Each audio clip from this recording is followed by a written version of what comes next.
라오스 정부가 충격적인 결정을 내렸습니다. 일본 시설을 모두 철거하라. 수백억 원을 들여 지어진 일본 시설들. 세계가 인정하는 일본 기술의 결정체였습니다. 그런데 라오스가 이 모든 것을 포기하고 완전히 다른 길을 선택했습니다. 이유는 단 하나. 한국에서 돌아온 실사단의 충격적인 보고 때문이었습니다. 차관님, 이건 기술이 아닙니다. 이건 마법입니다. 하지만 진짜 충격은 따로 있었습니다. 한국이 라오스에 제시한 조건을 들은 순간 라오스 정부 전체가 말을 잃었습니다. 총리는 이런 일이 정말 가능한가? 라며 몇 번이나 되물었고 강료들은 믿을 수 없다는 표정을 감추지 못했습니다. 그리고 1년 후 전 세계가 라오스로 몰려들기 시작했습니다. 미국, 유럽, 심지어 일본 전문가들까지 카메라를 들고 달려온 이유는 무엇이었을까요? 과연 한국이 라오스에서 벌인 이 전대미문이 프로젝트 뒤에는 어떤 비밀이 숨겨져 있었을까요? 그 전에 좋아요와 구독 버튼 가볍게 한번 눌러주시면 저희 감동 3스푼에 정말 따뜻한 격려가 된답니다. 그럼 바로 시작하겠습니다. 저는 칸판입니다. 라오스 기획투자부 차관으로 일하고 있죠. 지금부터 여러분께 들려드릴 이야기는 제가 직접 겪은 놀라운 경험담입니다. 저희 라오스는 정말 절망적인 상황이었어요. 수도 비엔티안의 거리마다 쓰레기가 산더미처럼 쌓였고 메콩강은 시커먼 옷으로 썩어가고 있었습니다. 시민들은 악취 때문에 코를 막고 다녔고 아이들은 피부병으로 고생했어요. 이 문제를 해결하기 위해 정부에서는 범부처 긴급 대책반을 꾸렸습니다. 저희 기획투자부가 총괄하고 도시관리국과 공공사업교통부가 함께 협력하는 체계였죠. 그런데 더 큰 문제가 있었습니다. 일본의 원조로 지어진 폐수처리 시설들이 재구시를 못하고 있었거든요. 차관님, 긴급 상황입니다. 도시관리국의 분미국장이 제 집무실 문을 벌컥 열고 들어왔어요. 30년 현장 경력의 베테랑이지만 얼굴이 완전히 일그러져 있었습니다. 무슨 일입니까? 저는 서류에서 고개를 들었어요. 동쪽 구역 3호 폐수처리장이 완전히 멈춰 섰습니다. 메인 펌프가 고장났는데 부품을 구할 수가 없어요. 분미국장의 목소리가 떨렸습니다. 저는 한숨을 깊게 쉬었어요. 또 일본 부품 문제군요. 맞습니다. 일본 본사에 연락했더니 특수 제작 부품이라 최소 4개월은 기다려야 한답니다. 그동안 동쪽 구역 20만 명의 생활하수가 그대로 메콩강으로 흘러들어갑니다. 분미국장이 고개를 떨구었어요. 저는 책상에 쌓인 일본 원조 관련 서류들을 바라봤습니다. 화려한 표지에는 라오스 일본 우정의 다리, 지속 가능한 발전을 위한 협력이라는 멋진 문구들이 적혀 있었어요. 하지만 속내는 전혀 달랐습니다. 사실 저도 처음엔 일본의 원조에 감사했어요. 수백억 원을 들여 최신 폐수처리 시설들을 지어줬거든요. 준공식에서 일본 대사는 라오스의 미래를 위한 선물이라고 말했었죠. 그런데 운영이 시작되면서 문제가 드러났습니다. 분미국장, 솔직히 말해봅시다. 일본은 국제원조라는 이름으로 장사를 한 거 아닙니까? 제가 직설적으로 물었어요. 분미국장이 주위를 둘러보더니 목소리를 낮췄습니다. 차관님 말씀이 맞습니다. 처음엔 고마웠어요. 세계 최고 기술이라며 화려한 시설들을 지어줬거든요. 개막식에는 언론도 왔고 일본 기업 사장들이 직접 와서 기념사진도 찍었죠. 그런데 함정이었습니다. 분미국장의 목소리에 분노가 섞였어요. 모든 핵심 부품이 일본 특허 기술이에요. 다른 나라 제품과 호환이 전혀 안 됩니다. 심지어 볼트와 너트까지도 특수 규격이라 일본에서만 구할 수 있어요. 저는 놀랐습니다. 설마 그 정도까지? 더 심각한 건 기술 매뉴얼입니다. 전부 일본어로 되어 있고 번역본도 주지 않았어요. 우리 기술자들이 고장을 고치려 해도 뭘 어떻게 해야 할지 모르는 상황입니다. 분미국장이 한숨을 쉬었어요. 저는 분노가 치밀어 올랐습니다. 그러니까 우리는 영원히 일본에 의존해야 한다는 얘기네요. 게다가 수리 비용이 어마어마합니다. 일본 기술자를 부르면 항공료, 숙박비, 기술료 해서 하루에 200만 원씩 들어가요. 작년에만 수리 비용으로 30억 원을 썼습니다. 저는 주먹을 쥐었습니다. 이제야 일본의 계산이 보였어요. 시설을 무료로 지어주는 대신 부품과 기술 서비스로 수십 년간 돈을 벌어가는 구조였던 거죠. 그럼 우리가 받은 건 원조가 아니라 덫이었다는 얘기군요. 그때 공공사업교통부의 젊은 여성 엔지니어 수판이가 회의실 문을 두드렸어요. 차관님, 들어가도 될까요? 수판이 씨, 들어오세요. 저는 손짓했습니다.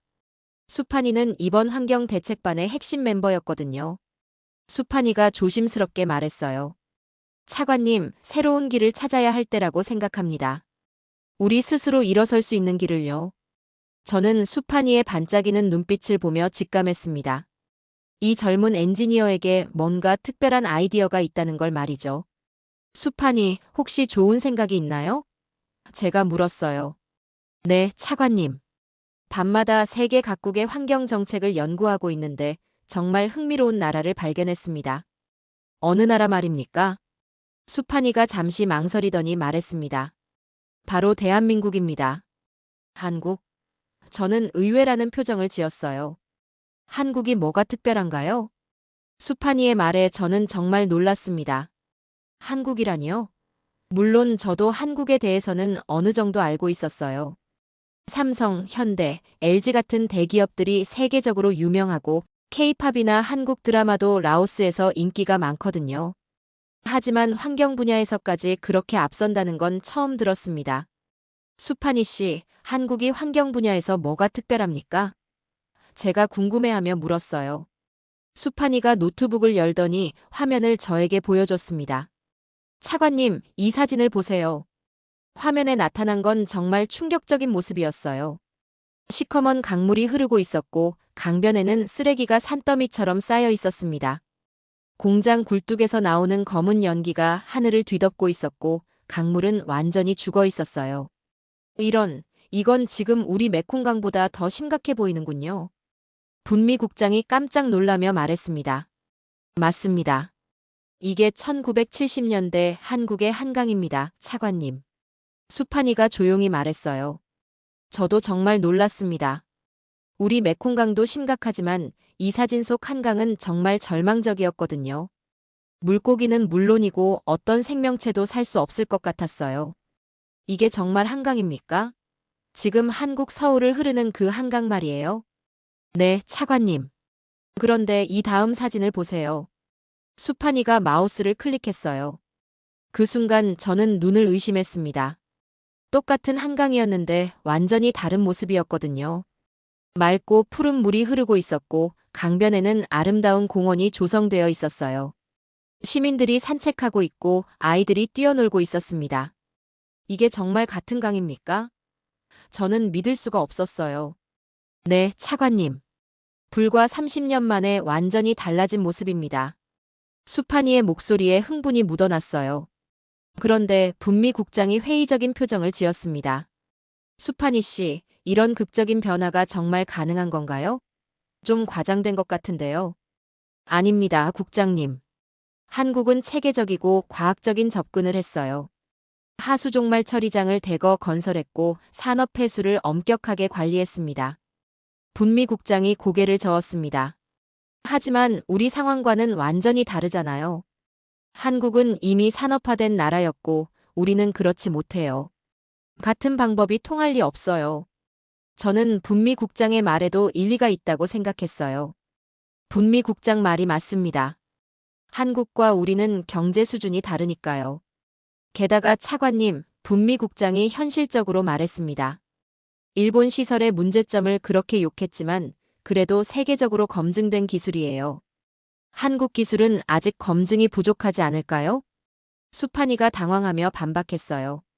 하지만 국장님, 일본 방식으로는 우리가 영원히 의존적일 수밖에 없어요. 그렇다고 해서 검증되지 않은 기술에 우리 미래를 맡길 순 없어요. 만약 한국 기술도 실패한다면 어떻게 하죠? 분미 국장이 계속 말했습니다. 차라리 일본 시설의 운영 방법을 개선하는 게 안전해요. 우리 기술자들도 조금씩 익숙해지고 있거든요. 수판이가 다른 자료를 보여줬습니다. 한국의 환경 기술은 이제 세계 최고 수준입니다. 특히 스마트 도시 통합 환경 관리 시스템은 정말 놀라워요. 통합 환경 관리 시스템? 제가 물었어요. 단순히 폐수만 처리하는 게 아니라 도시 전체의 환경을 하나로 관리하는 시스템입니다. 분미 국장이 의구심을 표했습니다. 그런 복잡한 시스템이 우리 라오스에서 제대로 작동할까요? 우리 인프라로는 한계가 있을 텐데요. 하지만 한국은 사람을 키워주는 걸 가장 중시한다고 합니다. 상대국이 스스로 문제를 해결할 수 있게 만드는 거죠. 분미 국장이 여전히 회의적이었습니다. 그런 말은 좋지만 현실적으로 과연 가능할까요? 일본도 그런 약속을 했었는데 결과는 보시다시피 아니었습니까? 저는 두 사람의 대립을 보며 고민에 빠졌습니다. 과연 어느 쪽이 맞는 걸까요? 그날 밤 저는 잠을 이룰 수 없었습니다. 수판이가 보여준 한국의 놀라운 변화와 분미 국장의 현실적인 우려가 머릿속에서 계속 맴돌았거든요. 창밖으로 보이는 메콩강의 탁한 물을 바라보며 새벽 3시가 되어서야 결심을 굳혔어요. 이대로는 안 되겠다. 새로운 길을 찾아야 해. 다음 날 아침 일찍 저는 수판이를 불렀습니다. 수판이 씨, 한국에 대해 더 자세히 알아봅시다. 정확한 자료가 필요해요. 네, 차관님. 수판이의 얼굴이 환해졌어요. 일주일 동안 수판이는 한국의 환경 정책을 샅샅이 뒤졌습니다. 그리고 가져온 자료는 정말 놀라웠어요. 한국은 1960년대만 해도 1인당 국민소득이 $80에 불과한 최빈국이었습니다. 라오스보다도 가난했던 나라였어요. 그런데 지금은 $30,000가 넘는 선진국이 되었습니다. 차관님, 이걸 보세요. 수판이가 흥분해서 말했습니다. 한국은 우리와 똑같은 절망에서 시작했어요. 아니, 더 심했을지도 모르죠. 자료를 보니 정말 그랬어요. 한국 전쟁으로 모든 인프라가 파괴되었고 사람들은 굶주렸습니다. 도시는 폐허였고 산업 기반은 전무했어요. 하지만 한국은 포기하지 않았습니다. 선진국의 기술을 그대로 가져다 쓰는 대신 배우고 익혀서 자신들만의 것으로 만들었어요. 정말 놀라운 건 이거예요. 수판이가 또 다른 자료를 보여줬어요. 한국은 실패를 두려워하지 않았어요. 수없이 시행착오를 겪으면서도 계속 도전했습니다. 저는 감탄했어요. 그러니까 완벽한 기술을 받아서 쓰는 게 아니라 스스로 만들어가면서 배운 거군요. 맞습니다. 예를 들어 철강 산업만 봐도 그래요. 처음엔 일본 기술을 도입했지만 한국 사람들은 거기서 멈추지 않았어요. 개선하고 발전시켜서 결국 일본을 뛰어넘었죠. 수판이가 환경 분야 자료를 더 보여줬습니다. 환경 기술도 마찬가지예요. 처음엔 유럽과 미국 기술을 배웠지만 한국 실정에 맞게 개선했어요. 그래서 지금은 오히려 한국 기술을 배우러 선진국에서 오고 있다고 해요. 정말입니까? 네, 차관님. 특히 한국의 스마트 환경 시스템은 세계적으로 인정받고 있어요. 현실적이고 실용적이라는 게 가장 큰 장점이죠. 저는 점점 확신이 서기 시작했어요. 하지만 분미 국장을 설득하는 게 문제였죠. 분미 국장은 여전히 일본 기술에 대한 믿음을 버리지 못하고 있었거든요. 분미 국장을 다시 불러보세요. 분미 국장이 들어오자 수판이가 새로운 자료를 준비했습니다. 국장님, 한국의 원조 방식이 얼마나 다른지 보세요. 화면에는 한국이 지원한 동남아시아 국가들의 사례가 나왔어요. 베트남, 인도네시아, 필리핀 등의 성공 사례들이었습니다. 이 나라들을 보세요. 수판이가 설명했어요. 한국이 지원한 환경시설들이 지금도 잘 작동하고 있어요. 그 나라 사람들이 직접 운영하면서 말이죠.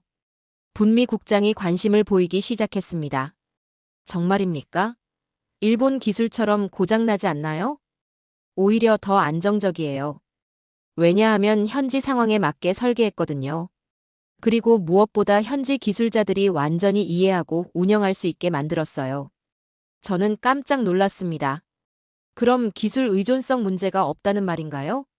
네, 차관님. 한국의 원조 철학은 완전히 달라요. 상대방이 자립할 수 있게 만드는 게 목표예요. 그래서 기술 전수와 인재 양성에 가장 많은 투자를 한다고 해요.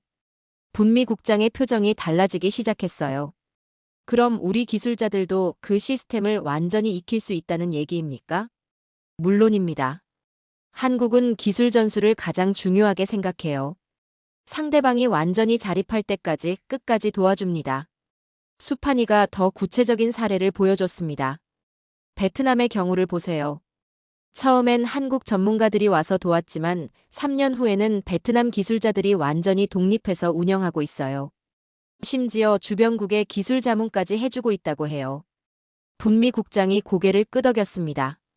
그런 검증된 사례가 있다면 믿을 만하군요. 저는 결정했습니다. 좋습니다. 그럼 한국 정부에 정식으로 접촉해 봅시다. 어떻게 하실 건가요, 차관님? 저는 깊게 숨을 들이쉬었습니다. 먼저 우리가 직접 확인해야겠어요. 한국의 기적이 진짜인지 우리 눈으로 봐야 합니다. 수판이가 깜짝 놀랐습니다. 정말로 한국에 가시겠다는 말씀이세요? 네. 공식 실사단을 구성합시다. 분미 국장님과 수판이 씨, 통역사, 그리고 저까지 포함해서요. 한국 정부의 공식 방문을 요청하겠습니다. 분미 국장이 망설였습니다. 차관님, 한국에서 우리를 받아줄까요? 저는 단호하게 말했습니다. 분미 국장, 우리는 더 이상 실패할 여유가 없어요. 한국이 정말 우리가 찾던 답인지 확인해 봅시다. 그들의 진심을 직접 확인하는 거예요. 그렇게 라오스 정부 최초의 한국 환경기술 실사단이 꾸려졌습니다. 운명을 바꿀 여행이 시작되려 하고 있었어요. 한국행 비행기에서 저는 떨리는 마음을 가눌 수 없었습니다. 과연 한국이 수판이가 말한 대로 우리의 답이 될 수 있을까요? 3시간 반의 비행 후 인천공항에 도착하자 한국국제원조팀의 한상목 대표가 우리를 맞이했습니다. 한상목 대표는 온화한 인상이었어요. 값비싼 정장 대신 소박한 차림이었고 화려한 환영 행사도 없었습니다. 먼 길 오시느라 고생 많으셨습니다. 한상목 대표의 첫 인사는 의외로 소박했어요. 저희는 라오스의 아픔을 누구보다 잘 이해합니다. 저희의 성공뿐만 아니라 저희가 겪었던 수많은 실패까지도 모두 보여드리겠습니다. 분미 국장이 놀란 표정을 지었어요. 실패까지 보여주신다고요? 그게 무슨 의미입니까? 통역사가 신속하게 번역하자 한상목 대표가 답했습니다. 네, 맞습니다. 성공만 보여드리면 진짜 도움이 안 되거든요. 우리가 어떤 시행착오를 겪었는지, 어떻게 극복했는지를 아셔야 라오스에서도 같은 실수를 하지 않으실 테니까요. 저는 깜짝 놀랐습니다. 일본 담당자들은 항상 완벽한 모습만 보여주려 했는데 한국은 실패까지 공개한다니요. 이런 접근 방식은 처음이었어요. 한상목 대표가 우리를 안내한 곳은 화려한 쇼룸이 아니었습니다. 경기도의 한 중소도시에 있는 통합환경관리센터였어요. 건물도 그리 크지 않았고 외관도 소박했습니다. 한 대표님, 혹시 잘못 오신 건 아닙니까? 분미 국장이 실망감을 감추지 못했어요. 이런 하수처리 시설은 저희도 일본 지원으로 가지고 있는데요. 한상목 대표가 조용히 웃으며 말했습니다. 국장님, 겉모습에 속지 마세요. 진짜는 안에 있습니다. 중앙관제실에 들어서자 저는 할 말을 잃었어요. 거대한 스크린에 도시 전체가 한눈에 들어왔습니다. 하수 흐름, 폐기물 수거 차량의 실시간 위치, 각 처리 시설의 가동 상태까지 모든 게 실시간으로 표시되고 있었어요. 국장님, 이것은 단순한 하수 처리장이 아닙니다. 한상목 대표가 설명했어요. 도시의 모든 환경 데이터를 분석하고 예측하여 스스로 최적의 운영 방법을 찾아내는 스마트 통합 시스템입니다. 수판이가 감탄하며 물었습니다. 정말 놀랍습니다. 이게 바로 4차 산업혁명 기술인가요? 맞습니다. 인공지능과 빅데이터, 사물인터넷이 결합된 시스템이죠. 한상목 대표가 자세히 설명했어요. 그때 갑자기 스크린 한쪽에 노란색 경고등이 깜빡였습니다. 3구역 유기물 농도 급증 예상이라는 문구가 떴어요. 저게 뭡니까? 저는 궁금했습니다. 폭우로 인한 오수 유입을 시스템이 미리 예측한 겁니다. 한상목 대표가 답했어요. 보세요. 지금부터 어떻게 대응하는지 지켜보십시오. 그러자 관제실의 젊은 한국 엔지니어들이 침착하게 움직이기 시작했습니다. 컴퓨터를 조작해서 처리 용량을 조절하고 다른 구역으로 부하를 분산시켰어요. 모든 과정이 불과 3분 만에 끝났습니다. 분미 국장이 충격에 휩싸였어요. 이럴 수가. 일본 시설은 문제가 터진 뒤에야 겨우 수습했는데 이곳은 문제가 생기기도 전에 먼저 대응하고 있어. 맞습니다. 한상목 대표가 고개를 끄덕였어요. 예측과 예방이 핵심입니다. 문제를 기다리는 게 아니라 미리 막는 거죠. 저는 감탄했습니다. 정말 놀랍습니다. 이게 바로 살아있는 시스템이군요. 그런데 더 놀라운 건 따로 있습니다. 한상목 대표가 미소를 지었어요. 이 시스템을 운영하는 엔지니어들을 보세요. 저는 관제실을 다시 둘러봤어요. 젊은 한국 엔지니어들이 능숙하게 시스템을 다루고 있었는데 그들 사이에 외국인 엔지니어들도 섞여 있었습니다. 저분들은 누구십니까? 베트남, 필리핀, 인도네시아에서 온 연수생들입니다. 지금 이 시스템을 배우고 있어요. 자기 나라로 돌아가서 똑같은 시스템을 구축할 예정입니다. 수판이가 눈을 빛냈어요. 그럼 라오스 기술자들도 여기서 배울 수 있다는 말씀이시죠? 물론입니다. 그게 바로 저희 방식입니다. 기술을 주는 게 아니라 기술자를 키우는 거예요. 분미 국장이 한국 엔지니어에게 다가가서 질문했어요. 이 시스템이 고장나면 어떻게 하십니까? 저희가 직접 고칩니다. 젊은 엔지니어가 자신있게 답했어요. 모든 부품의 도면과 제작법을 다 알고 있거든요. 필요하면 부품도 자체 제작할 수 있어요. 그 순간 분미 국장의 얼굴이 완전히 바뀌었습니다. 30년 현장 경험이 알려주고 있었어요. 이것이야말로 진정한 기술 자립이라는 걸 말이죠. 한상목 대표는 우리를 또 다른 곳으로 안내했습니다. 한국국제원조팀의 연수센터였어요. 그곳에서 저는 일본과 완전히 다른 한국만의 철학을 목격하게 되었습니다. 연수센터 교육장에는 아시아, 아프리카 등 다양한 개발도상국에서 온 공무원들이 한국 전문가들과 함께 머리를 맞대고 있었어요. 그런데 놀라운 건 한국 전문가들이 일방적으로 가르치는 게 아니라는 점이었습니다. 여러분 나라의 지형 특성은 어떻습니까?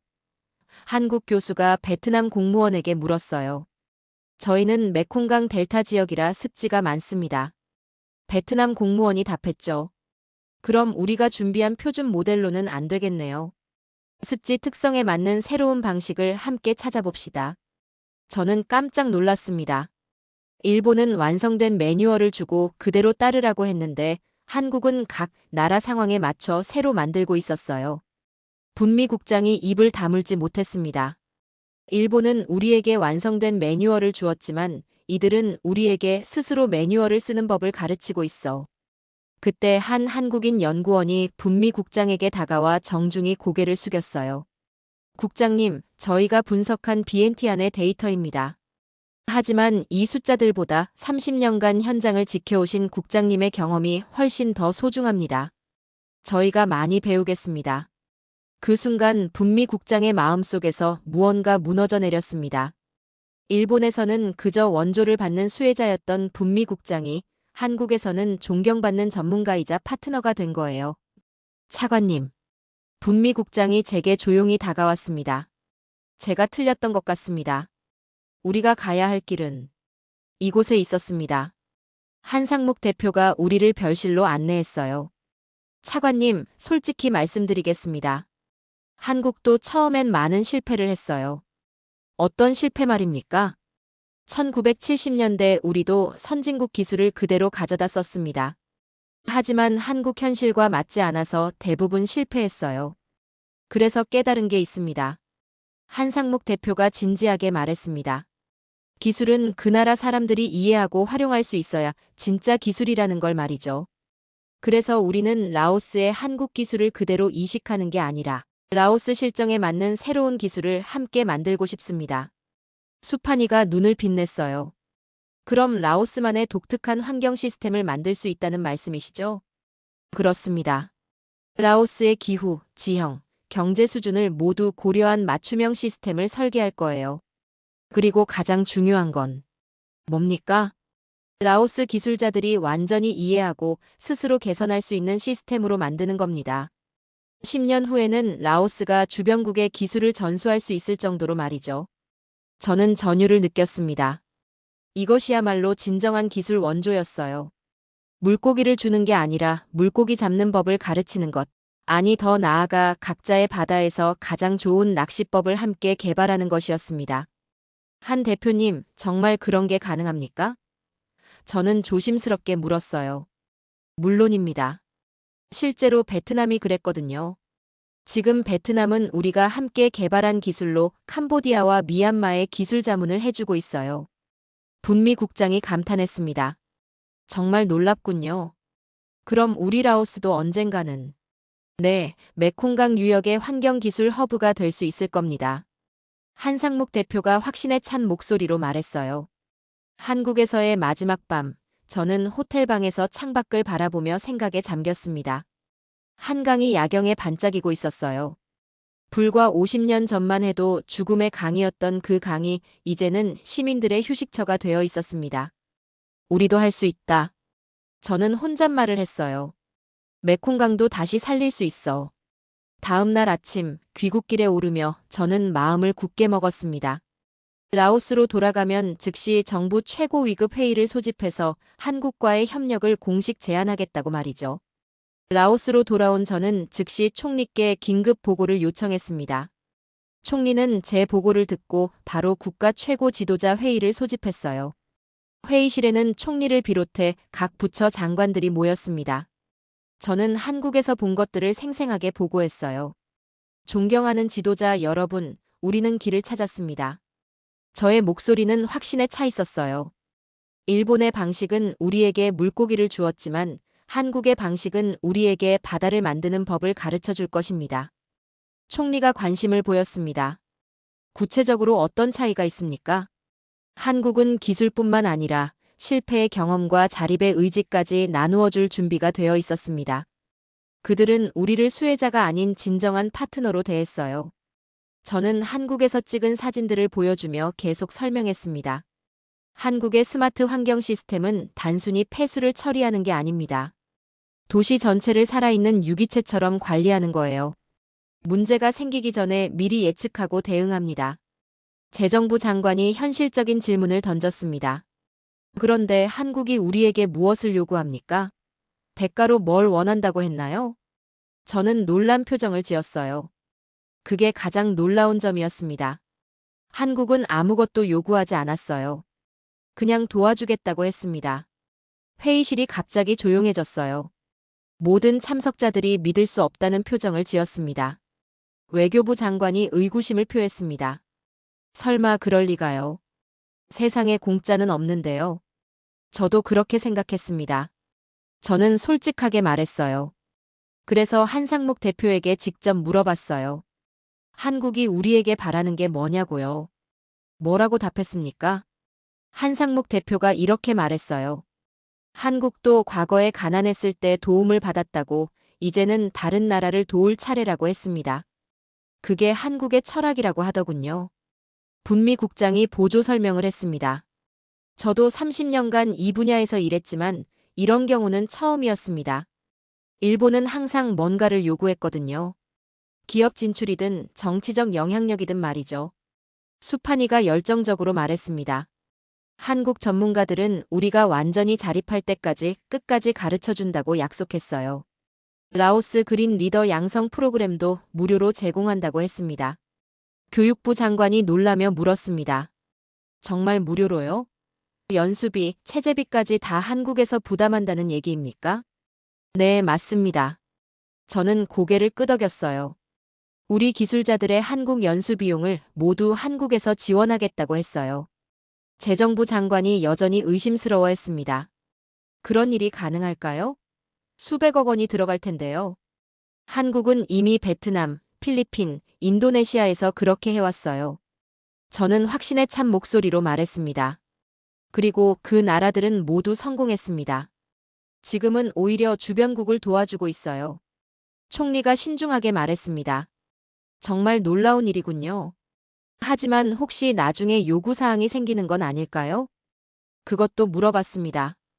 저는 미소를 지었어요. 한상묵 대표가 이렇게 답했어요. 한국의 유일한 바람은 라오스가 성공하는 것뿐이라고, 그래서 언젠가 라오스도 다른 나라를 도울 수 있게 되면 좋겠다고 했습니다. 회의실에는 감동적인 침묵이 흘렀습니다. 모든 참석자들이 한국의 진심을 느끼고 있었어요. 총리가 결단을 내렸습니다. 간판 차관, 한국 정부에 공식 요청서를 보내십시오. 대한민국의 위대한 경험을 바탕으로 라오스가 스스로 일어설 수 있도록 도와달라고 정중히 요청하겠습니다. 총리가 잠시 생각하더니 덧붙였어요. 그리고 우리도 언젠가는 한국에 도움을 줄 수 있는 날이 오기를 바란다고 전해주십시오. 지금은 받기만 하지만 나중에는 함께 다른 나라를 도울 수 있는 파트너가 되고 싶다고 말이죠. 며칠 후 놀랍게도 한국의 답변이 즉시 왔습니다. 양국은 1,050만 달러 규모의 도시환경 개선 사업 협약을 체결하기로 했어요. 그날 밤 저는 혼자 집무실에서 깊은 생각에 잠겼습니다. 한국이 우리에게 베풀어준 이 은혜를 어떻게 갚을 수 있을까요? 저는 마음속으로 다짐했어요. 언젠가 우리 라오스도 다른 나라를 도울 수 있는 힘을 키우겠다.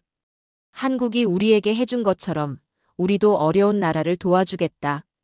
이 은혜를 절대 잊지 않겠다. 한국과의 약속은 이제 막 시작에 불과했습니다. 진짜 기적은 이제부터 시작될 거였어요. 협약서의 잉크가 마르기도 전에 한국의 약속은 신속하고도 강력하게 현실로 옮겨지기 시작했습니다. 한국의 환경 전문 기업들은 라오스의 기후와 지형적 특성을 완벽하게 고려한 맞춤형 자원 회수 시설과 폐수 처리 시스템 설계를 시작했어요. 저는 한국 엔지니어들의 세심함에 놀랐습니다. 그들은 비엔티안의 우기와 건기 강수량 차이, 메콩강의 수위 변화, 심지어 라오스 사람들의 생활 패턴까지 모든 걸 고려했어요. 마치 생명을 불어넣듯 한치의 오차도 없이 정교하게 미래의 청사진을 그려나갔습니다. 차관님, 이걸 보세요. 수판이가 흥분해서 설계도를 보여줬어요. 한국 엔지니어들이 우리 지역 특성에 맞춰 완전히 새로운 시스템을 설계했어요. 설계도를 보니 정말 놀라웠습니다. 기존 일본 시설들을 최대한 활용하면서도 한국의 스마트 기술을 접목한 혁신적인 설계였어요. 버려야 할 것은 하나도 없었습니다. 동시에 약속했던 라오스 그린 리더 양성 프로그램이 본격적으로 가동되었습니다. 라오스 전역에서 치열한 경쟁을 뚫고 선발된 공무원과 엔지니어들이 꿈에 그리던 한국 땅을 밟았어요. 수판이도 그 자랑스러운 일원이었습니다. 차관님, 한국 연수 첫날 보고드립니다. 수판이가 화상통화로 연락했어요. 그녀의 얼굴은 흥분으로 상기되어 있었습니다. 어떤가요? 적응은 잘 되고 있나요? 놀랍습니다. 한국국제원조팀의 연수원에서 도시계획, 환경정책, 주민 참여 프로그램 등 라오스의 지속 가능한 발전에 필요한 모든 지식을 배우고 있어요. 수판이는 처음에는 낯선 시스템에 어려움을 겪었다고 했어요. 하지만 한국 전문가들의 따뜻한 격려와 헌신적인 가르침 속에서 하루가 다르게 성장해 나갔습니다. 특히 한국의 여성 엔지니어들이 현장에서 주도적으로 프로젝트를 이끄는 모습을 보고 깊은 영감을 받았어요. 수판이의 목소리에 자신감이 묻어났어요. 저도 라오스 환경기술의 미래를 책임질 차세대 리더로 거듭나고 있습니다. 한편 한국의 환경 분야 베테랑 전문가들로 구성된 메콩 드림팀은 라오스 현지로 파견될 준비를 하고 있었습니다. 저는 한상묵 대표와 통화하며 그들의 계획을 들었어요. 차관님, 저희 팀의 임무는 단순히 시설을 감독하는 게 아닙니다. 한상묵 대표의 목소리는 열정으로 가득했어요. 라오스 스스로 환경 문제를 해결하고 경제를 성장시킬 수 있는 녹색 성장 자립의 씨앗을 심는 거예요. 구체적으로 어떻게 하실 건가요? 저희가 그 씨앗이 풍성한 열매를 맺을 수 있도록 든든한 버팀목이 되어드리겠습니다. 과거 새마을운동 지도자들이 그랬던 것처럼 진심으로 현지와 동화되어 변화를 이끌어낼 준비가 되어 있어요. 분미 국장도 변화하고 있었습니다. 한국에서 돌아온 후 분미 국장은 완전히 다른 사람이 되었어요. 도시관리국 동료들에게 자신이 한국에서 보고 배운 것들을 열정적으로 전수하고 있었습니다. 동지들이여. 분미 국장이 직원들 앞에서 외쳤어요. 라오스의 심장이 녹색 희망으로 다시 뛰기 시작했습니다.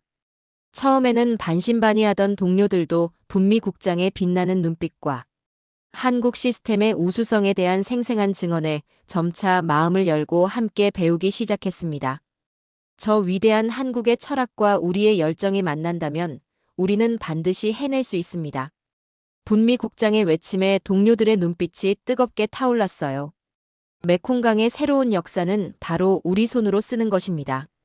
저는 이 모든 변화를 지켜보며 가슴이 뜨거워졌습니다.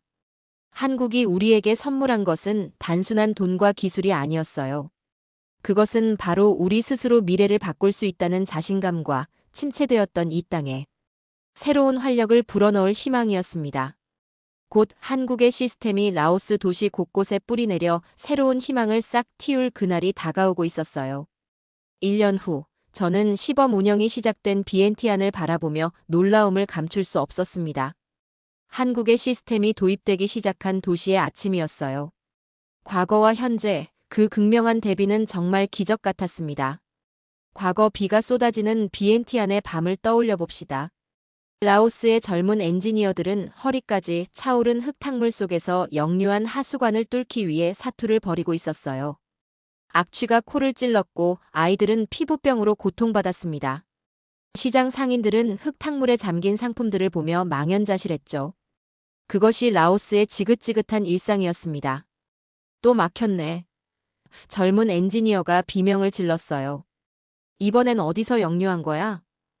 그들은 손전등을 들고 하수구에 기어 들어가야 했습니다. 장비도 제대로 없이 맨손으로 막힌 파이프를 뚫어야 했어요. 하지만 지금은 어떤가요? 분미 국장은 이제 관제센터의 모니터 앞에서 한국에서 연수를 받고 돌아온 젊은 라오스 엔지니어들과 함께 도시의 혈관을 관리합니다. 시범 구역에서는 지난밤 폭우가 쏟아졌지만 더 이상 거리가 침수되지 않았어요. 스마트 시스템이 모든 것을 예측하고 대비했기 때문입니다. 국장님, 시범 구역 3지점 배수량이 급증하고 있습니다. 한국에서 6개월 연수를 받고 돌아온 젊은 라오스 엔지니어가 보고했어요. 알겠다. 한국에서 배운 대로 이 지점으로 부하를 분산시켜라. 분미 국장이 침착하게 지시했습니다. 1년 전만 해도 상상할 수 없었던 일이었어요. 네, 지금 자동으로 조절되고 있습니다. 또 다른 엔지니어가 컴퓨터 화면을 보며 답했어요. 시스템이 스스로 최적화하고 있어요. 시범 구역 시장의 한 과일 가게 아주머니는 활짝 웃으며 말했습니다. 이제 비가 와도 가게 걱정이 없어요. 한국이 우리에게 선물한 건 깨끗한 거리뿐만이 아니에요. 바로 이 안심입니다. 옆 가게 주인도 거들었어요. 예전엔 비만 오면 가게 문 닫고 도망가야 했는데 이제는 오히려 손님이 더 많이 와요. 비 와도 깨끗하니까 사람들이 안심하고 나오거든요. 팍세의 시범마을 이야기도 놀라웠어요. 과거 수판이는 오염된 강물 때문에 시름시름 앓는 아이의 손을 잡고 눈물 흘리는 어머니를 보며 엔지니어로서의 무력감을 느꼈습니다. 아이들은 강가에서 마음껏 놀지 못했고 어부들은 더 이상 물고기를 잡을 수 없었어요. 엄마, 왜 물에 들어가면 안 돼요? 어린아이가 물었을 때 어머니는 할 말이 없었어요. 몸에 나쁜 물이야 라고 말할 수밖에 없었죠. 하지만 지금은 다릅니다. 한국의 분산형 폐수처리 시설 시범 운영이 시작된 강가에서 아이들의 웃음소리가 다시 울려 퍼지고 있어요. 수판이는 한국에서 연수를 마치고 돌아온 동료들과 함께 매일 수질을 측정하고 있었습니다.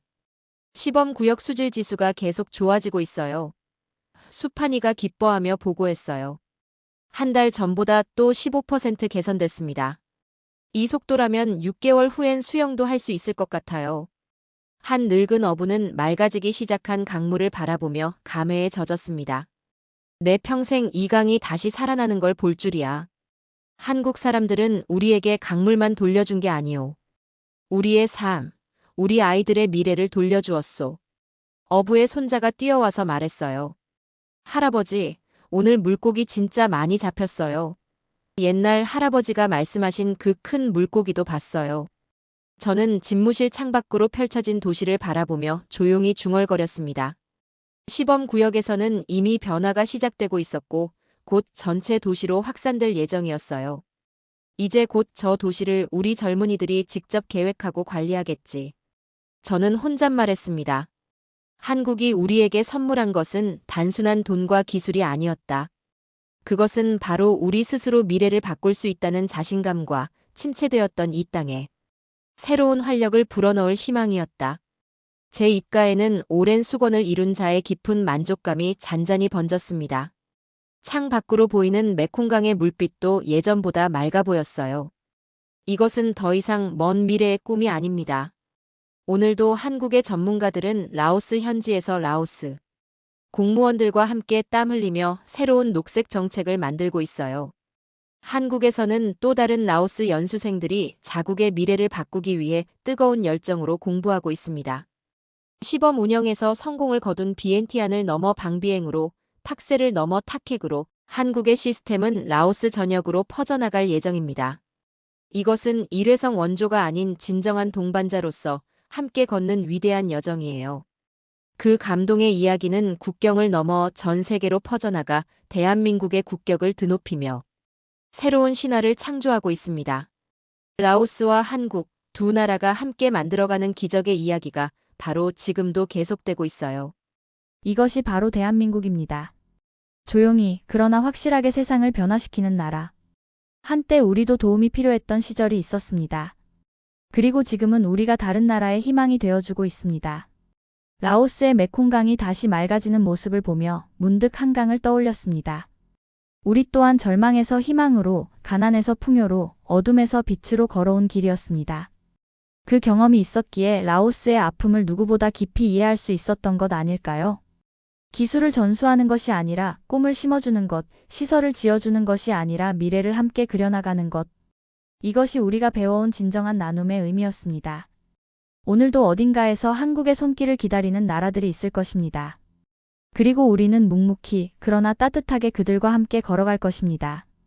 받은 사랑을 되돌려주는 것, 그것이 바로 우리가 가야 할 길이니까요. 오늘도 긴 시간 함께 해주셔서 진심으로 감사드립니다. 더 좋은 이야기로 다시 찾아뵐 수 있도록 구독과 좋아요 눌러주시면 큰 힘이 됩니다. 지금까지 감동세 스푼이었습니다.